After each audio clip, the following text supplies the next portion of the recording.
Welcome to Punch Keys Podcast. I'm Poppy Minix, your co-host, bringing you blunt talk for the fiction novelist. And I'm Cass Kay, your other writerly co-host. If you love to ramble about writing and need a tribe, you found us. Are you ready? We're uncorking now. Let's talk about punching those keys. Well, hello there, my little snot-nosed Smurfette friend. That's about right. Hey, how you doing, lovely? Much better than you. Yes. I I'm have not a bit of sick a cold. and snuffly. I am snuffly, but my hair's blue. Your hair is blue. Your giant tea mug is blue. My and giant your tea headphones mug are is blue. And my headphones. I am having a very blue day. Guys, she's pulling a Smurfette. Man, I am like all blued up. The blue hair looks really good, though. It's nice and bright. Thanks. I really like it. I like being blue. Too. It's nice. Yeah, I'm going to keep you. I'm so glad. I'd be sad if you didn't. Well, don't worry, I'm keeping you. All right, guys, we're here. It's Punch Keys time, and we are so talking about more than blue things. We are. I promise. I'm a little... Oh, this topic's a hard one. For me, not for Miss Fantastic over there, but for me it is. We're talking about querying. Querying. Okay, I'm the weirdo who loves querying. Well, why do you love querying, Poppy? I don't know. It's like a game. How many queries did it take you to get an agent, Poppy? Okay, well, in my first book, it took me 8. But nonetheless, and that is uncommon, guys. 8 queries to get an agent. Who would not like querying if that was their experience? Well, I mean, it's not that... Okay, so my book has been rejected far more than 8 times, even with the agent's help. So, that's a thing. You never know what's going to hit and what's not. But I did fortunately come across my agent and got her, which I don't have anymore. But, things all sort of work. Everybody has a different path. We all sort of go along this odd road to publishing, and it has quite a few bumps occasionally, but we're going to talk about that today. We are. We're going to get in there and talk about all the boo-hoos, guys, because I have so many boo-hoos. So I'm going to boo-hoo at you, but I'm going to try to be productive about it. Wish me luck. But we're going to get into a couple tips and a little tidbits of things, but primarily, seriously, if you're querying, go research it. Don't use at this podcast as a how do I query? What do I do? Seriously, there's probably thousands of articles on it. I'm not kidding. Yes. With recent articles. Yes. Yeah. Which is another really great point. Recent. The industry changes really, really fast. And it's in the middle of going through huge changes after COVID and after realizing our society needs a lot of freaking work, including the publishing industry. So much is changing. Definitely if you're looking at query advice, articles are what would you say the time limit is? Don't really put too much stock in an article that's how old? I would say more than 3 years. I would say that's no longer relevant. Do not query using advice from something that was 15 years ago. That is no longer information that's even usable. The layout and structure of the query changes depending on when you're looking at. Some are oh, you start off with your novel and your word count. And others oh, you start off with personalized line to the agent. And I would say the answer to finding which one is right is which one's the most recently published. Yeah, and fortunately, there's a whole lot of, if there's an agency that you've had your eye on that you're looking at and you're you know what, this is an agency that I could get behind. I like their mission, or I like, the agents, or I know somebody, or I watch them on Twitter, or whatever reason, go check them out online and see if they have a blog, because so often agencies will tell you how to query. There's stuff out there for you directly from the agents to say this is how the query process works, and that's who you want to listen to. And I'm going to say, even if they don't have a blog, so I have put out more than 8 queries for my manuscript. Remember, guys, I'm in the 70s for a rejection on one of them, and it's not the first one I've queried. So when they go in, their submission guidelines will usually have a link to an article if they don't have a blog, or a hidden page on their website that goes more in-depthly into querying. And I know it probably seems like basic stuff, but totally worth the read. I would agree. Yep. Okay, so when do we query? Well, we query when our novel is complete, edited, and I personally like at least several beta reads to make sure that everything makes sense and looks good and that you've had somebody go through it and just poke at misspells and stuff like that as well. Okay, so I've thought a lot about this episode, and I've thought about, this is actually the second time we recorded it, because the first time we just gave you guys like all the facts about how to query. It was a lot. You guys can get this anywhere reading articles. What you can't get is like our personal thoughts and whatnot. So I'm going to give you the goods here right now. I know for it. very few authors who wait until their manuscript is finished, much less edited, if it's their first time querying in their first manuscript. It's so excited. You just want it out in the world so bad. Yeah, you're like so pumped. And there's just so much, I think, too, when it's your first manuscript, understanding the process and how much of the manuscript changes by having it finished and doing a round of editing and getting beta reads on it. So much changes. And once you query an agent, that's kind of your shot at them. Mm-hmm. I mean, you can try again 6 months to a year later and explain that it's gone through massive edits and try again, but they definitely have, you know, like assistants and stuff going through this stuff, and they have a system to track what's come in and what's going on, and it's not chaos on their end. They're pretty organized in what they're doing. So I totally get it. I completely get it if you are like, I can't wait. I have to. I'm so exciting. There's like this rush of like hitting submit to an agent, because guys, I did it too. I totally know. I totally broke all the rules with you. And that probably makes up a good chunk of my rejections. I totally know. But I've gotten to a point now where, you know, this is like my fourth novel I'm working on right now. I just started a fourth novel first draft. Mm-hmm. Yes. And I won't even like, as I used to like share chapters with beta readers, like as I went, each chapter. Mm-hmm. And now I'm like, I can't share, like, I have to see where I'm going, because I'm hugely an exploratory writer as well. And so, like, I have to see where I'm going. I have to see what edits need to be done. I need to see exactly what happens in the last quarter of the book, so I know how to amp it up in that first quarter of the book, all the way through, all the way up to the darkest, like, and I feel like sending, I couldn't even give chapter by chapter to a beta reader at this point. I need to have it completely finished and actually do an edit on it. And then I'm like, okay, now it's where I'm thinking in my head. Now I actually need feedback on it. So the idea of querying it before that right now is just like not even a possibility in my mind. But I wasn't that way. My first like 2 books I wrote, I did not wait, guys.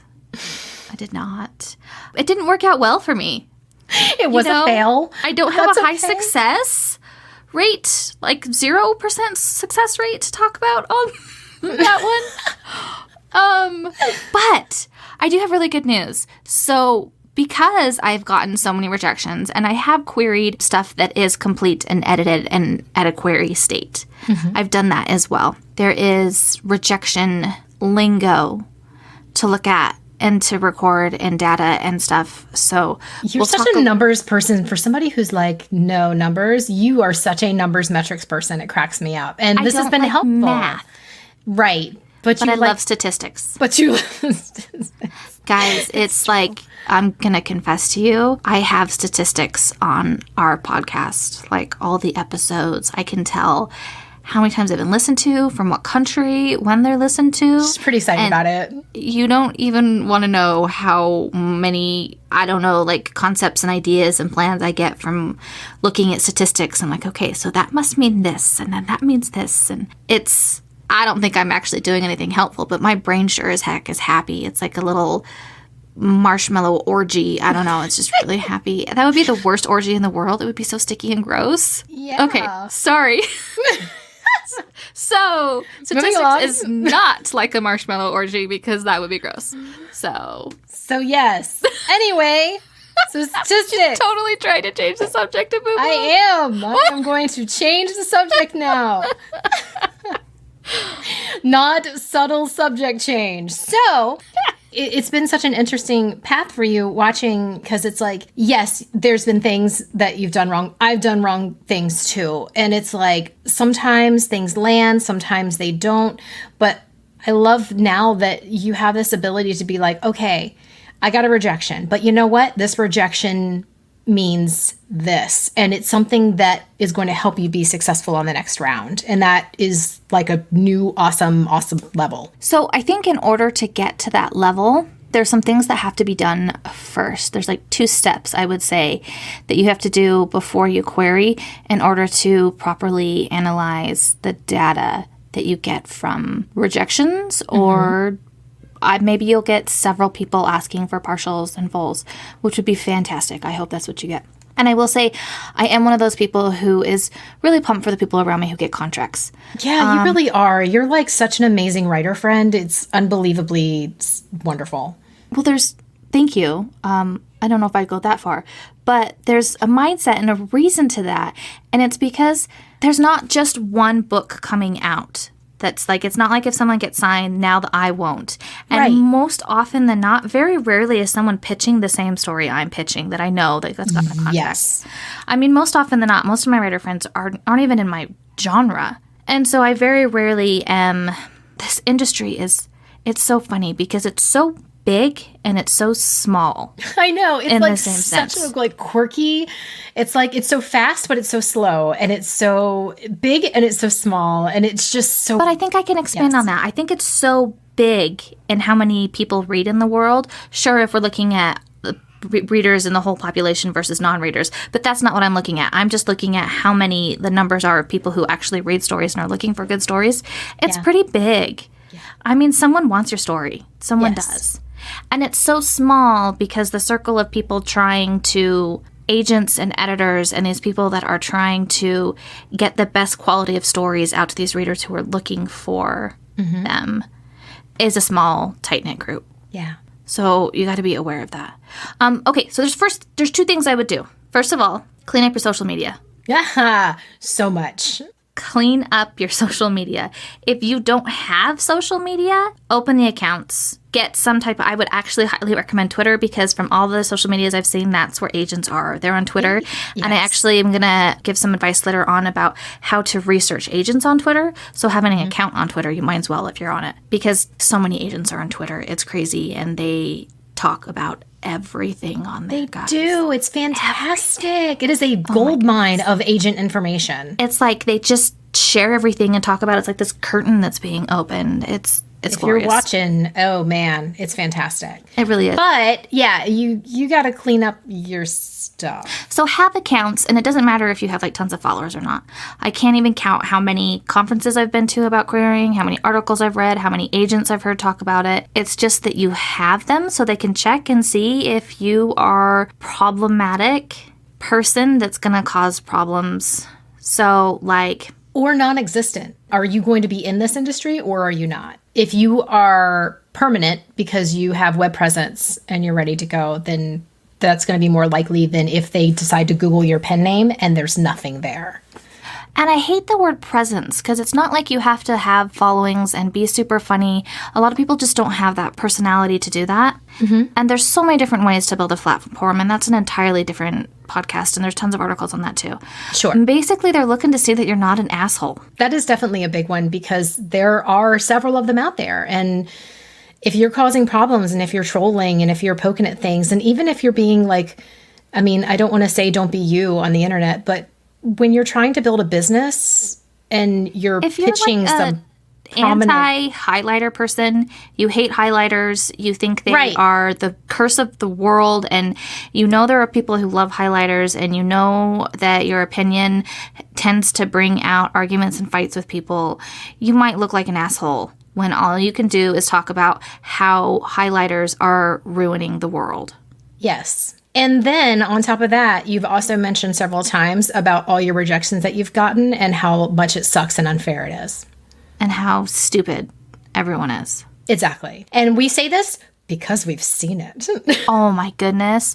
This is another really interesting thing for me as agents are sharing more on Twitter. They're sharing some feedback they get after sending out a rejection. Yeah. I can't believe what these agents get. Well, I can't even believe what I see sometimes literally from authors. I'm like, I can't believe you said that. What? Oh my God. Like, what are you doing? Do you know you're talking to a human being? Yeah, it's like, delete that, dude. That's on the internet. Right? What is wrong with you? Oh my gosh. But yeah, the stuff they get, I mean, it's like, hey, agent person, you're such an asshole for not taking my stuff. Thanks for ruining my life. You're horrible. You don't know awesome work when it smacks you in the ass. And it's like, whoa. This is like probably verbatim for several. Truly. Like it's that ridiculous. So basically just don't be an asshole. Don't be an asshole in any aspect of any of this. Because we talked about before where it's large, but it's small. When you're querying, if you're an asshole, that's when it's small, and you're going to have the same success rate I have querying, which is 0%. Yes. So, but you don't do that. So that's good news. No, I do not. No, you don't say bad things about other people, which is super nice. And nobody should be doing that anyway, much less talking about it online. I just don't feel that way too, though. I don't have that. But I also have done tons of research onto why rejections come in and what's going on the other side to help me understand the rejections, because you think they're all just stock. There's stuff in there, guys, I'm telling you. And just getting all stock tells you something too. Tell me about some of the stuff that makes it not stock. Gosh, it was really eye-opening. I don't know if you guys have ever checked out the Manuscript Academy. Mm-hmm. They are a group that is run by 2 agents, and they constantly host different webinars and panels and workshops. And I actually did a query workshop with them, and there was a section where the agent went over queries. She went over rejections specifically. Yeah. And she went over what she does when she's sending out rejections, and it was super, super eye-opening because there's templates. So they'll pick templates for different types of rejections because, guys, they're getting like, I don't know, something stupid like hundreds a day. Yeah. You know, and so they can't like sit down and do a couple paragraphs for each one. They just can't because they also have to read them. And this is like, they're getting no money for this. They actually have to put the bulk of their time into the clients that they will get a paycheck if they can get them signed and working with the editors and everything else. So it's not like they're just sitting around eating bonbons and watching General Hospital. I mean, and if they are, I don't blame them because I was raised on General Hospital. Why not? I get it. But no, so there's different types. So if there's a line in your rejection that is something that could not be said to anyone who queried them. So like if there's a line that says, I really liked the initial hook of your book. So here's one specifically I had. I really loved the opening scene, the first chapter of your book. I was really behind it. I was excited by the chemistry. Reading the synopsis, I just don't think it's something I can really get behind. Okay. I teased a romance that turned into a horror. Yep. So, like, I totally got why she, like, looking at that now and looking at it, which that means my query letter was good enough for her to read the stuff, and the writing was good enough for her to be interested. Yeah. So this isn't a rejection that's saying your writing's not good, your story isn't there. It's actually saying your writing is good enough for me to check out. You do have my interest. I don't represent what you're selling, though. Right. And that's fair. And that's the kind of stuff you want to look for. And it can even be like way more generic. Like that one was a little bit more, she talked to me more, which was great. But it can be things like, I didn't find your hero to be compelling enough. Yeah. That's not something that they're going to say in every single rejection. Yep. It seems super stock because how are they not compelling? Well, what did you like about them? Where did you lose them and they weren't compelling? Yeah. They don't have time to do that, guys. They don't. They absolutely don't. And you're going to find, too, that you're going to get some rejections that completely contradict each other. You're going to have one that's going to be like, your hero just wasn't compelling to me. And another one's going to be like, your hero was great and I loved them. I just found the magic system to be really confusing. And so, which is kind of cool because then you go through and you turn this all into data and statistics, which make my heart so happy. And you get to cancel out some of that stuff. So it's like, yes. Well, if one likes it and one hates it, you know what? You do what you want. That's a good point. Yes. Yeah. So definitely don't just see the rejection and then delete it and take it out of your mind. I actually put my rejections into a folder. Mm-hmm. I started this recently because I am the delete queen and I realized I was deleting statistical information and my heart broke. So you put these all in a folder and you come back to them after the sting has wore off because I promise, guys, it really does wear off. And it does sting. It hurts. Does. There's a sting moment and you're like, they didn't want what I gave them. And because when you're querying, you're putting your stuff out there so that someone will love it and pick it up and publish it. And when that doesn't happen, it doesn't matter how much you've prepared yourself. It's still kind of a smack across the face. I think the ones that have hurt me the most are the ones that I researched and felt like was such a good fit. Yeah, that's hard. There's some that I've like, man, they've requested this out. They've said they're looking for this. I love their agency. Everything they're talking about, the type of story that they like, that's what this type of story is. Yeah. Oh my goodness, this is a great fit. Those rejections are really painful. Yes. Because it's but we were perfect together. The concept was great. And it's like, but you don't know what's happening with them. I think that's a big thing with querying and why it's one of those things of just keep going. It doesn't mean that you're not good. It doesn't mean your work's not good enough. I mean, there are things that you can do to do better. Obviously, I don't think there's ever a point where you can't not do better. I mean, the book I published, I'm like, I could have done that better. I think that's just writer life. There's never going to be something that is perfect in its perfect state. Maybe that will exist for me one day. It does not right now. There are different reasons why why agents and publishers don't take your stuff. And it's not necessarily always you. I had in a panel, an agent had said that it happens often where she gets a piece where it's really well written and she really likes it, but agents can only submit one piece at a time to an editor. And they already have a piece that's the exact same editors they would have to shop for that piece that just came in. Oh, yeah. So, like, if I'm pitching to someone who I think is a really good match, they might have a client, they're already pushing the story that is in direct competition with my manuscript. Yeah, and you can't have that for a client that you already have. They've already signed that client. They can't be like, okay, well, then I will do half of the editors I submit to for this client and the other half for this one. Well, then they're screwing over both clients, aren't they? Yes. They're not giving it their all, and you want to know that these agents are giving it their all for you if they sign you. And from everything I've seen, they really do, and so we kind of have to respect that. I agree. Yeah. I do. Even though it really hurts, guys. It still hurts. Every time. It's like, dang it. I thought that one was the one, and it wasn't, but... So I keep going. I query in waves. Waves is a really good idea. Do not query 50 agents at the exact same time and call it a day and think you're all done. That is, in my personal opinion, a terrible idea. Do like 10 maybe on your first round, not your first choices. Just put it out there and see if you get any feedback. Yeah, like if you get all ignored and no anything, that's you a need bad to change sign. your query letter. And if you get a rejection that has not a single line that's personalized, yep. And guys, you get to count the vague stuff as personalized. You get to count the I liked the character voice or didn't like the character voice. I liked the concept. I liked the concept, as vague as that seems, is actually personalized. They do not put that in every different rejection. They have different form rejections. And if you're getting one that has any ounce of personalization in it, your query is on the right path, which is the first step. So that's why it's good to go in waves, because if you don't get any of that, it's like, okay, hold up. True. Researching agents. So I talked about it really hurts when the ones I've researched the most are the ones that turn me down. I wanted to talk about some different ways to research agents. I kind of wanted to talk too about genre expectations. That's a good one when you're querying. I'm making a scrunchy face because I can't count how many times I've been in conversations with writers where this conversation at this point gets heated. It does get heated.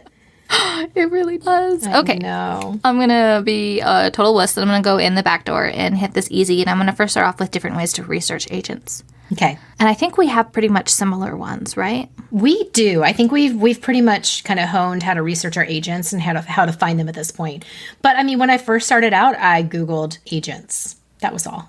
Okay. So let's do a little bit better than that. Let's do better than that.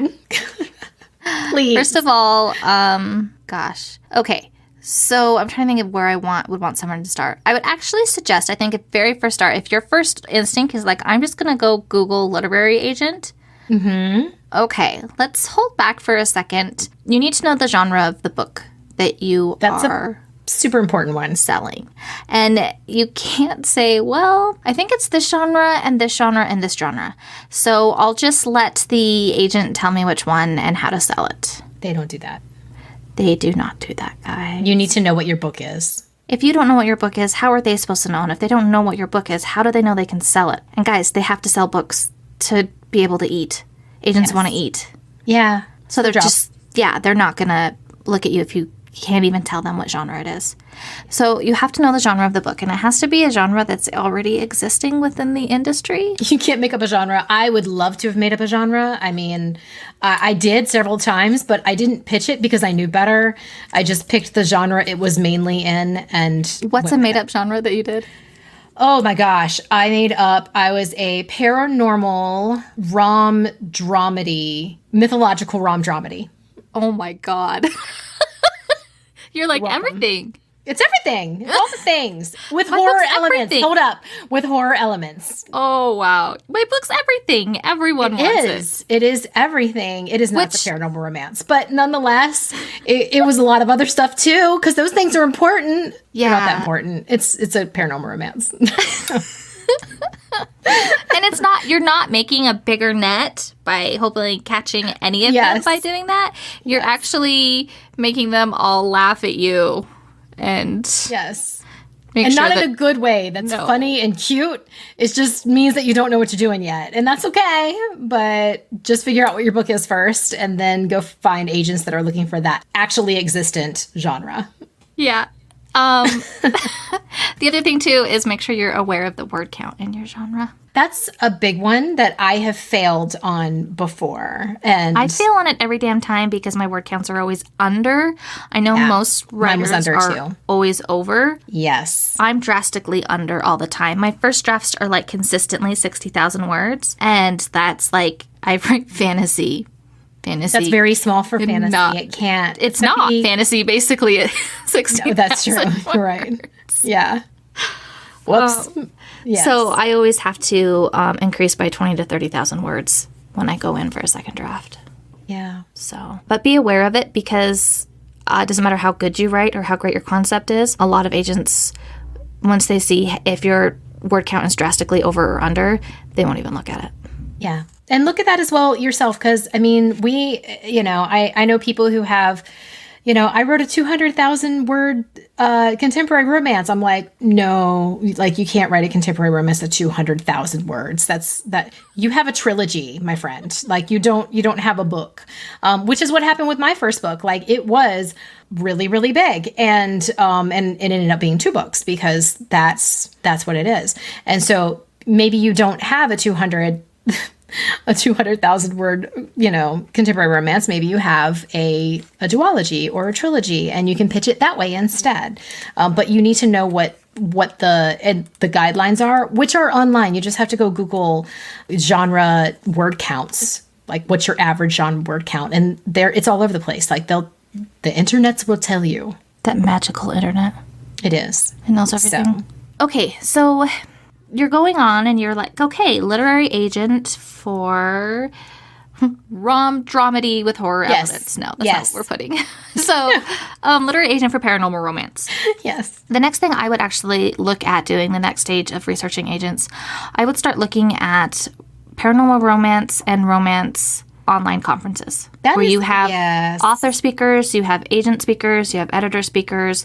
They come in, they talk about it, and look for who the guest list is on it. Even if it's one that like passed a couple months ago, they'll still have their guest list up. And agents that are present in conferences are actively involved in their career and presently generally looking for clients and whatnot. And it's also a great way. I found a lot of times where I've researched that way. And so I find the agent and then I find the agency. And then I always go and research the agency itself. Mm-hmm. And then I look at all the agents in the agency because sometimes I'm like, oh, cool. They obviously like horror because they're at a horror conference. Mm-hmm. And then I go on the agency site and I'm like, but this agent is looking specifically for haunted houses. And they love this. They love horny dragons. And I have horny dragons. Right. Right? And so, like, it's true. I really need to query this agent instead. So it's definitely worth taking a look at the different agents within the agency. It's definitely research intensive. But It is, guys. we're authors, so we should be used to this by now. And at the same time, you also think about it as going out for a really awesome job. So if you're going to go seek out a really awesome job in your field, you're going to go look at the companies. You're going to go see everybody. You're not just going to be like, hey, that one, here, throw a resume at them without even, sending it to info@whoever.com. You don't do that. You actually have to go and look and research the people you're going to and what about them? What are they looking for? And, I would there's even a say, procedure. Instead of like a job interview, I would actually say you're looking at a business partner to start a business with. That too. And because it really is a partnership. I mean, it really is. Like, that's what you're doing. You're going to be working with these people to bring something to life into the market. And it's not that they're taking it over. It's someone who wants doing the a lot of best work. story possible from your story. Yes, they're going to help guide you and get it ready for publishers. The publisher is going to jump in as well. They're going to do a lot of work for you, and you guys are all going to work together, and it's going to make this beautiful, awesome thing that goes out in the world. So if you're a team player, yeah, I just love querying and love the publishing process, but that's me. But it is hard at the same time, so I get it, and it is. I think it's a lot intensive. more fun when you get accepted. It really anyone it really who's does on make the point where they've everything been like accepted. worth it. Yeah. And especially like even if you've had I know you've had quite a few rejections when you from editors with the novel, but you eventually got picked up. Exactly. So I think once you get to the point where it was worth it and you Yes. get that yes, it kind of makes all those no's worth it. If you haven't got a yes yet, dude, hang tight. I'm right there with Keep you. trying. Yes. Yeah, we gotta keep pushing through. And it's okay to take a break. That's why I do them in waves. It's okay to go start a new project. That's And actually remember a great idea. why you love writing. Yes. Don't forget why you love writing. Don't get lost in the rejection and finding blame and whoever in the industry and going and ranting and raving about it on social media. Well, Don't be an asshole. God, don't be an asshole. And if you're a very methodical person who does stuff, like if you are that person who sits down, you plot out your book, you create everything how it is, you do everything in this step-by-step order, and that's the way that it works out in your brain, querying might be very difficult for you, because if you've done this through your book and you've worked on it for years and you've gotten it to where it wants to be, and now it's the query process, and you're going to go through the query process and you're going to wait, and then you're going to get published, and that's what's going to happen. And then when that doesn't happen, that can be very crushing. So it really is a good idea to just try hard to have other projects going on at the same time. Don't have this be like the one thing, because it can be very difficult to get a first book out. Like, it really can. And sometimes that first book isn't your first book. Like, it's not what's going to come out to market potentially the first thing that you write. And so have other projects, have other eggs in your basket ready to go. Just have this rotation thing going on. Like Cass said, you just, have one project going, you're querying another, you start juggling, and it can be really fun to juggle. So you start juggling, and it keeps your mind off of having to wait and stare at your email, because you will sit and you will stare at your email and you will push refresh 5 seconds after you sent it, in case somebody found it really, really fast and wrote you back. I mean, it's just like I have hilarious. a manuscript right now that I absolutely love, and it's as pretty and clean as I can possibly get it. God, I love it too. Yes. Out there querying, and I'm not checking my email waiting for it. I'm not even thinking about it, because I'm working on this new project and this new concept. And that helps a whole lot, because it can get very daunting and sad when you're just waiting. You're just waiting. And it helps too, because then I get really excited about figuring out new things about this new project and new parts of storytelling and new writing tools that I can use. And it kind of makes the rejection on the other manuscript sting a little bit less when you've got more going on. Like, it hurts a little bit, but it's not everything. So that helps. Yeah. Okay, so other ways to research these agents that we are just hoping for so much. Yes. The publishing marketplace is a great one. I would recommend hitting publishing marketplace when you are, I would even say after your first wave, because you pay a monthly subscription for them. I think it's like $25 a month, and they're really awesome because you can cancel the subscription monthly. They don't.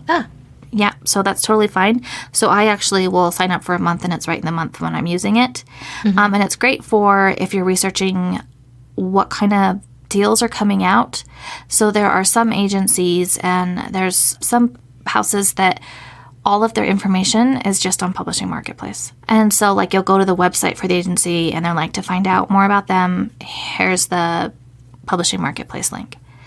And you have to have paid access for a lot of the information, but it's really great because you can see who they actually represent. It'll tell you who their clients are. It'll tell you what books they've signed recently, which is really eye-opening. You get to see how many books that they are selling. They might have a book or an author that's like in direct competition with you, and you can kind of get a little peek behind the curtains and see that. Yeah. And you can also be like, okay, guy was querying someone. I'm like, oh, they have just signed a contract for this novel. I checked it out and looked into it. It's a pretty nitty-gritty, it was young adult, but it was pretty nitty-gritty horror. And they also had other types of books where I'm like, oh, if they can do that, they can handle my horror book. And that was really helpful to see what kind of stuff they were able to sell, which is really cool because when you go on an agency, sometimes they'll list their clients and sometimes they won't. And when they sold for that client or how active they are recently isn't something you can really get from their website, but you can from Publishing Marketplace. That's good to know. That's a good little weapon in the arsenal. It really is. I found it really useful. And then the other thing is the wish list. The manuscript wish list. That's pretty much through Twitter. Yeah? Yeah. Yes. Okay, so the manuscript wish list is on Twitter. Basically, editors and agents all go on there and they hashtag MSWL. Manuscript wish list. Yep. Yep, and Hashtag. it's something that they've watched an episode of a TV show and they really, really wish they could get something with an Elvis impersonator. Right? I'm serious, guys. It's that specific. Like, they're is. that, oh, I so love something like this.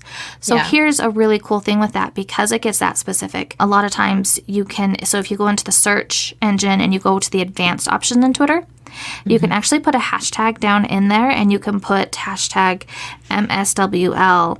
And then you can put, let's say you have an Elvis impersonator in your book. And you can look for different things too. Maybe you have someone who is, I don't know, fortune teller.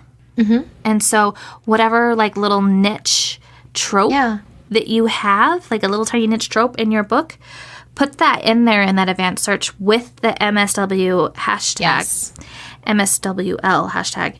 And all of a sudden it's going to pull up all of these tweets from agents talking specifically about how great that would be. Kid know, you right? not. It really happens. Be like hashtag romance, hashtag firefighter, dog walker, animal shelter, or cook, or nanny, or I mean, it's like it just goes on and on and on and on. What do you have in your book? What? And that's it. Is just knowing your book. Like And I that would helps say out so much when you're querying. Just Look know a little you're bit doing. more for tropes instead of just random things. That's true. Tropes are really good Because then it's like you're actually delivering what it is they've cared enough to be passionate to talk about on their Absolutely. Twitter.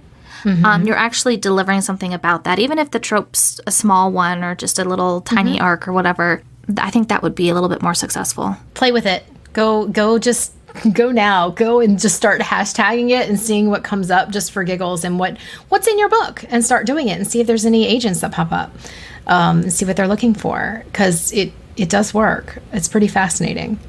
And then I would recommend when you start finding some agents who are saying interesting things, they're from agencies that you are like, oh, this looks like a legit agency. I would really love to be with them. Follow them. They're going to share so much information in your Absolutely. feed, tips about how to be better at querying and working with agents, and who doesn't want that information? Oh my gosh. I know I want that information. I'm not even in the query process right now. It's definitely nice to see how it goes because it's a process, like publishing isn't just we write a story and then they print it up and give it to the reader. Yeah. Like that's not how this process works, guys. There's so many steps in between there and so many things that happen, and it really is eye-opening to take the time to look at people dealing with the other steps of it and what they're going through. Completely agree. Yes. I'm excited to query again at some point. Well, of course you are, because you win in the end. I hope so. You never know, though, in the next time. You just never know. I don't have an agent at the moment. I will eventually be seeking an agent again. And I know what I'm looking for now on this round. So it's like I am excited about it. It's all just learning. It's all just going through and things don't work. Some things do. You learn each step and you just keep going again. As much shit as I gave you about liking it because you win, I will say I don't dread querying. I do dread rejections because it's just they hurt. They hurt. Yeah. But the research and understanding who's out there and looking for what and understanding what my story is and who to pitch it in, I don't dread that. But I'm a little bit of a research junkie. So Yeah. I was like, ooh, information that I can compile into valuable graphs. And I actually don't make the graphs, but it's all in my head. You and your amazing brain that holds all this stuff. I need to see it. I like to put it out on paper. But yes, I hear you. I have my little spreadsheet of agents. Well, I had my little spreadsheet of agents back in the day, and it was like, yep. Like, when did I send have this? a list. Like, what did I get? I keep a list of who I sent to, what agency, when I sent it, and if I've heard back from them. Yeah. And I now was using Query Tracker. I didn't use Query Tracker on the first round, but then I started using it again. I really like that a whole lot. That keeps everything nice and organized for you as well. Or you can just put it in an Excel sheet, or you can stick it on a piece of paper or whatever. But keep your stuff organized to see who you've sent to before, so you're not like, oops, accidentally resending. Yeah. That's a doesn't go no-no. over well. It does not. Or sending to 3 agents at the same agency because you weren't paying attention. About paying attention. Seriously, pay attention. I've made some dumbest mistakes ever, guys. I actually have sent a query to an agent that had the wrong agent name on it. Because I was copying and pasting and then changing the first paragraph. And I'm like, so when I got the rejection from them, and I saw who it was from and who it was addressed to. I wanted to go ram my head into a wall. And that's just because I was treating it too much like a conveyor belt system, and I wasn't taking the time to sit down and really craft and hone in. And we learn as we go, and we learn with mistakes. Learn from our mistakes. It's true. We do. Okay, so research, clean up social media. Yes. Know what you're pitching. Understands that all rejections are not just poo-poo bad. They can teach you things. Learn from them. Information in them. And I think the biggest thing that I hope everyone gets from this is don't be an asshole. And keep going. How about those 2 things? Oh, okay. I guess keep going too. But yeah, don't be that person. Don't get all angry and tell everybody how everybody's horrible and, because they're not accepting your book. Sometimes books just it's not their time yet. And keep going, write more things, keep putting it out there, keep trying. It'll happen. It just, you got to put it in the right hands. So it's just got to get there, and the stars have to align and all that good stuff. So. And remember to have fun, and remember that you love writing. Gosh, yes. Speaking of which, I have a challenge for you guys. Yeah. The challenge I'd really like to do is, if you're going and doing that advanced Twitter search and you're like #MSWL, and then you put in the phrase that's unique and quirky to your book or some fun trope that you're hoping an agent has talked about, tell me what that is. I love that. I would really like to see that hashtag. That's fantastic. Let me know what that is. Let us support you and cheer you on and tell everyone how awesome that is. Yes. Yeah, have fun. Remember, your story is awesome, even if it's not doing everything you hoped at this time, and keep writing more stories. Yes. Keep punching the keys. Keep putting out good work. You got this. Thank you so much for hanging out with us. And if you liked this episode, please subscribe and give us that clickable 5-star love. Got writer questions or feedback? Reach out through our website. And until next time, make sure to punch the keys.